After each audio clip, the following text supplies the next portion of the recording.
คงดูแลไผบ่ได้ดอกภาษาแก้วเรายังเฮ็ดเหียอนาคตก็จะอยู่ไสบ่ฮู้เอาเราเป็นใหญ่คำสอนพ่อแม่บ่เคยเข้าหูปักขี้เหล้า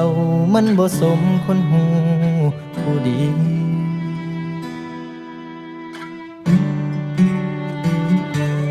มองที่คู่ควรกับอายก็คือวงเรามองที่คู่ควรกับเจ้ามันบ่แม่นอายบ่อยากดึงเจ้าลงมาอยู่